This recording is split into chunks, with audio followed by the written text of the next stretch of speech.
DTCP plot కొంటే land appreciation అనేది ఒక లాభం, శ్రీగంధం చెట్ల మీద వచ్చే ఆదాయం మరో లాభం. డబుల్ బెనిఫిట్ ఆఫర్ తో సిర్లసీమ 2.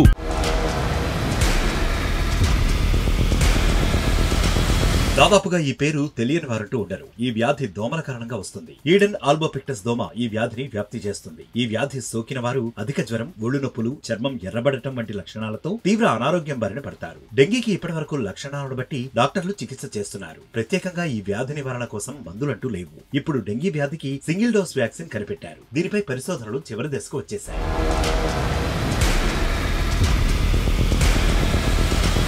డెంగీ వ్యాధికి 2022లో అమెరికాలో ఒక వ్యాక్సిన్ అందుబాటులోకి వచ్చింది. దాని పేరు డెంగ్ వాక్సియా. అయితే దీన్ని 9 నుంచి 16 ఏళ్ల మధ్య వయసు పిల్లలకు మాత్రమే ఇస్తున్నారు. అంతేకాకుండా ఈ వ్యాక్సిన్ ను డెంగీ వచ్చిన వారికి మాత్రమే ఇవ్వాలి. ఒకవేళ డెంగీ వ్యాధి సోకని వారికంటూ ఇస్తే వారికి డెంగీ వ్యాధి మరింత తీవ్రంగా వచ్చే అవకాశం ఉంటుంది. అయితే ప్రస్తుతం మార్కెట్లోకి వచ్చే కొత్త వ్యాక్సిన్ ఎలాంటి సైడ్ ఎఫెక్ట్లు ఉండవని తెలుస్తోంది. అన్ని వయసుల వారిలోనూ ఈ వ్యాక్సిన్ ద్వారా రక్షణ దొరుకుతుందని నిపుణులు చెబుతున్నారు. 16 పరిశోధనా కేంద్రాల్లో కేవలం 17,000 కంటే ఎక్కువ మంది వాలంటీర్లతో 2 ఏళ్లలో ఇమ్యూనైజేషన్ ప్రభావంపై విశ్లేషణ చేశారు. అధ్యయనం చివరి దశలో ఉంది. జూన్ 2024లో అన్ని పరిశోధనలు పూర్తి చేసి మార్కెట్లోకి తేవాలని ఉత్పత్తి సంస్థ టార్గెట్ పెట్టుకుంది.